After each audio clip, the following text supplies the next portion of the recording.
Nets Kingdom.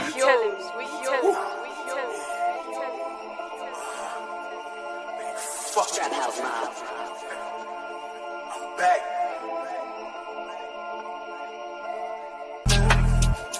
To the top, I'ma make it. Niggas just can't take it. To the top, I'ma make it. To the top, I'ma make it. To the top, I'ma make it. To the top, I'ma make it. Niggas just can't take it. Yo, what's good, YouTube? It's your boy AJ. I'm here with Cypher and Rage. Make sure you hit that like button, subscribe, follow us on Instagram at Nets Kingdom 1. All our Twitters are scrolling at the bottom. So we're back again with another scouting report on the 6'4" point guard from France, Nolan Traore. Hopefully I'm saying his name right, Traore. So he was measured at the Treviso Combine. 6'3", wingspan 6'8", standing reach 8'5", weight 175 pounds. And he had a shuttle run of 285 seconds, vertical of 20, no step vertical 28 inches, max vertical 34 inches. Pro agility lane, it was measured at 10.75 seconds. So Nolan Traore, the first thing you think about Nolan is that when we first started doing draft content this past summer, he was a top 5 pick. I remember it. We were like, yo, this kid, who was this kid Nolan? Like, he was up there in the top 5. It was like Cooper Dillon Ace, Traore, and like VJ, I think was like in the top 5. And we're all like, yo, this kid Nolan. Yeah, go ahead. That was the order. And I think Hugo Gonzalez was 6th. Yeah, Yegor shot up there in the beginning of the season. Yeah, it was a crazy time. And then like, why do you guys, let me ask you guys, like, we went throughout the year and then Nolan just kept dropping and dropping and dropping. And now he's some mocks I see him, he's mocked at 18. Some mocks he's at 23. Some mocks he's at 25. Why do you guys think Nolan dropped so far like this year? Well, okay, so with Traore, last year, I'll say this right now, I wasn't really that high on Traore. Like, I didn't see it. Like, he's just a normal point guard, really skinny. I like his speed. I think he was a fast point guard, but didn't really have like the athleticism and kind of struggled with shot creation, which is like huge for a point guard in the modern NBA. Yeah. I thought this year, and look, he's still very young. I believe he just turned 19 like a month ago.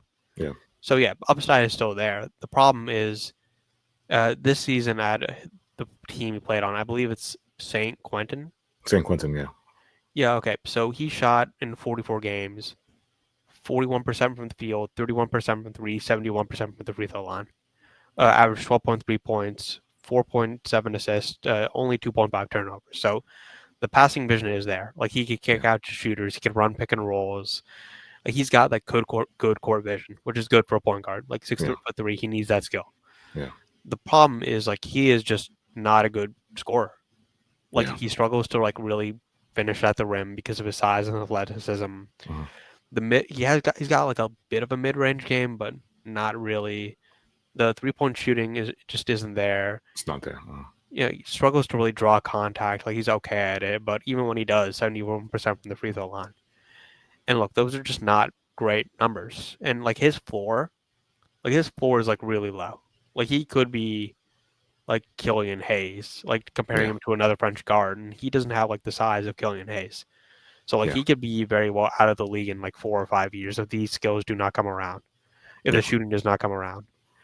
Now, like with him and like someone like Jeremiah Fears, if the shot creation does like show up, like the guy like has like really high upside.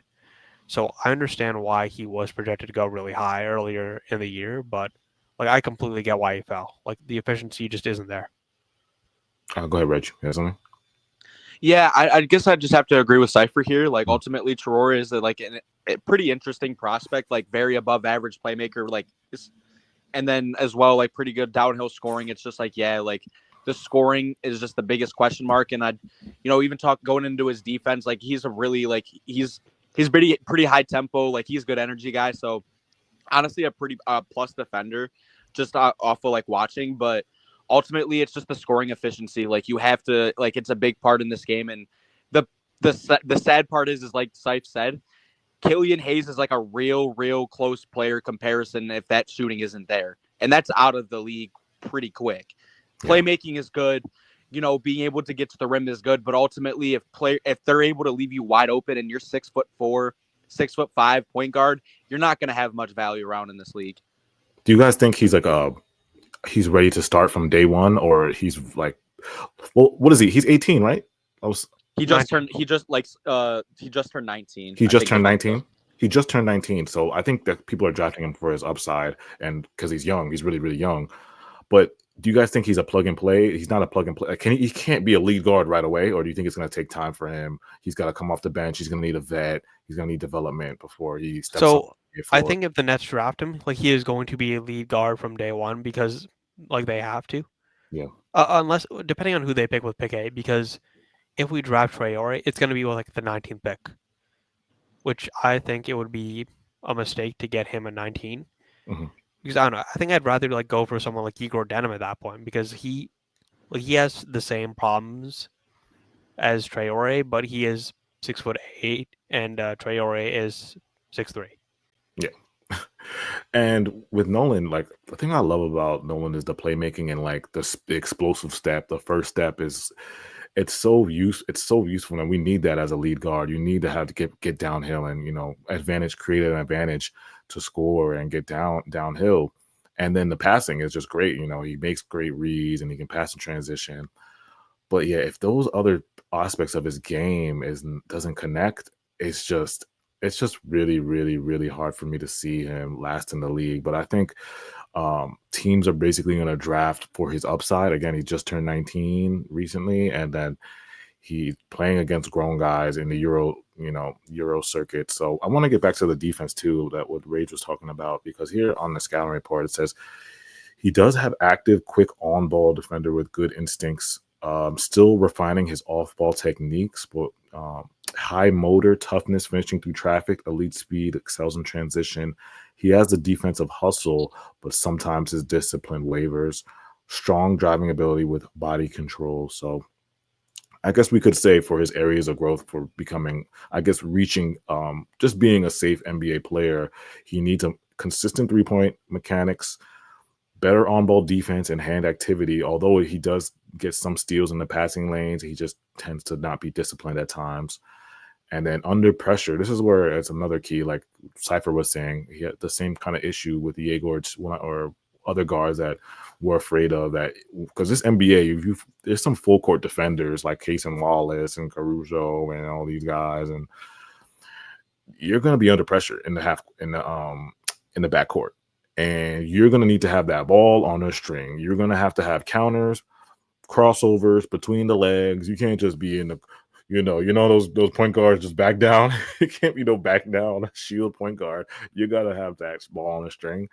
And when Nolan is put into that kind of corner, sometimes he does force plays and turn the ball over. And his handle does look sufficient, but it doesn't look like it's on a string like a Jeremiah Fears or a Ben Seraph. His handle's a pretty good handle. Or, Kasparis is pretty decent handle. It's like his handle to me is not that incredible and for a lead guard. So yeah, going forward, like I just think with Nolan Traore, the thing that's scary, like I'm fine with like inefficient scoring. Yeah. But there has to be like volume. Yeah. Like in the case of like someone like Jeremiah Fears, like the 3-point shooting was not there. Like the overall field goal percentage was like okay, and the free throw percentage was good. Yeah. But like he averaged 17 points per game, and like clearly like he was the on-ball creator, and he would like force the issue. The thing with Traore is that he kind of has this tendency where he just doesn't really score. And look, that's fine sometimes, but he becomes passive. Yeah, right? He becomes passive, and if you're going to be passive, like you at the very least need to be efficient. Yeah. Because when I think of lead guards, I think first of all, I think handle. You got to have the sharp handle, and I think when I think point guard, you got to have the playmaking. Those are the two most important things. But then in today's NBA, you're gonna need shooting. You need guys to. You need to be able to be a respectable jump shooter, so guys can't just Ben Simmons you every single time down the court. You got to know like, oh, whoa, we can't sink off him where he's gonna hit that pull up three, or he's going to hit that uncontested three, you know? Yeah, no, spacing in this league matters so much. And, obviously we see, around the league how, much teams like to shoot threes. Like you have like obviously teams like OKC, but like you need a Shea first to be an OKC. So mostly every team depends on spacing. We like to shoot them a lot. Yeah. So we're not going to, Traore's going to need to be able to knock those down. Yeah, because Like- we have those downhill guards like Cade and Shea, but you don't leave Cade and Shea open because they're going to hit some threes on you. You have to respect it. Yeah, you can't just leave them. Yeah, like you said too. Yeah, you can't just leave them open either. Like they can also like they're also like very good to where like they're insanely above average finishers, and like we still have to see that from Traore. But like Man, those guys are huge. Yeah, they're like 6'6". Yeah, 6'6", 6'8" guys. There's something like body wise, they are so fundamentally different because those guys have the physical strength or the speed to get into the paint. Mhm. And look, Traore has that too, but he lacks the size to really score inside the paint. And that is it. That's a huge weakness. True. Let me read quickly before we get out of here NBA comparisons. So they have here De'Aaron Fox. Let's see. This is ceiling best case scenarios. De'Aaron Fox, elite burst, slippery in transition, effective pick and roll ball handler, and improving jumper. Tyrese Maxey, undersized combo guard with incredible speed, developing deep range and relentless rim pressure. And then they have Kobe White, shifty guard with improved playmaking and deep shooting touch. Traore could trend here if the jumper develops. That's ceiling wise. They also have Dennis Schroeder, Monte. Then there's floor. They have Killian Hayes, Frank Ntilikina. And yeah, those are for his floor. So I mean, I agree with all those, but I just don't think the ceiling is like I don't think he's going to achieve that. Yeah. The ceiling that's pretty that's pretty best case scenario. That ceiling, bro. It's not that's a pretty high ceiling. But it's like, hey, I understand it. Everything is put together. Like with all these prospects, like I said, everything put together, that's where you have to project with these type of drafts. It's so hard with drafting, bro, because you got to project like where these guys are going to be and how they're going to mold into. But there's so many like factors in the environment that's crucial to that, very team. People underestimate the teams that you get drafted to. It's very important which team you get drafted to. Very, very, very important. Yeah, and then sometimes obviously we still have, the different leagues around like, like college and still like professionally, like where like, you're either playing internationally or you're like genuinely just playing in the NCAA. Yeah. So like competition differs as well, spacing differs. So, you still like, wait to see. And then also like play styles too. Like you're starting to see like why, like obviously like, like GMs and like just in general, like why international like ball is starting to like take over the NBA with how just like the feel for the game ultimately and like, just the size and like, physical traits like just transfers over onto, into here. Like, it's just kind of different over and internationally and especially being able to get pro level experience is insane being able to go into the NBA. So yeah, especially playing at like 17, 18 years old playing pro basketball. Yeah. So yeah, he's gonna be a good prospect. Let us know in the comments how you guys feel about Nolan Traore. Do you think real quick though, just to cover the defense? Yeah, go ahead. Yeah, he's not a good defender. Yeah, which is also like a pretty significant. Like he has like the tools to be like a fine defender. Like 6'3" with a 6'8" wingspan is not like the worst like physicality. Yeah. But it's like when I watched like him play, I just was like, oh, this guy's just not. He just didn't have the physical strength to really guard anyone on the ball, and then off the ball, like he was like okay, like they would have to hide him a lot. Yeah, they said on the defense, like off the ball, like he's not really. He just kind of like just stands a lot sometimes. He's like he's like a ball watcher. He watches the ball too much, and then like you said, so his one-on-one, his point of attack defense is bad. Like it's like okay, like he tries, but he just doesn't at 175. Like 6'3", yeah. He's 6'4" with shoes on, probably. We're at 6'4" with shoes on, but like still, he's still considered a small guard. Like he can guard his own position, like fine. Like he's kind of like Cam Thompson in that regard, but he doesn't have the ability to like guard up even like a little bit, in my opinion. He can't scale up. Up. Sheesh, that's tough. I'm not gonna lie, that's tough, man. Yeah, gotta get some weight. Yeah, you gotta get. Like I said, he got. That's what I'm saying. That's why I think Nolan's probably gonna be. Like if your team is desperate for a point guard, maybe he's reached in the late teens. But for me, I think he's 20, early 20s type of guy for me. That's where I pretty. kind of. That's still pretty high for me. Like You think he's lower 20s? probably like late That's first, fair. maybe even second. That's fair. That's fair. I would say I accept that. Accept the Warriors. Where do you think he's? Where do you have him mocked in your Yeah, head? I personally have Nolan in in the top 20s just because I think out of a guard standpoint, he's probably like a top 3, top 4 guard in this draft. Okay, that's fair. That's fine. Yeah, let us know in the comments where you guys mock Nolan. Appreciate you guys' support. Hit that like button, support. Follow us Next Kingdom 1. All our Twitter's going at the bottom, and check out our playlist. Our playlist with all more scouting reports. We'll see. Just click that playlist on the YouTube channel. Appreciate you guys so much, and we'll be back.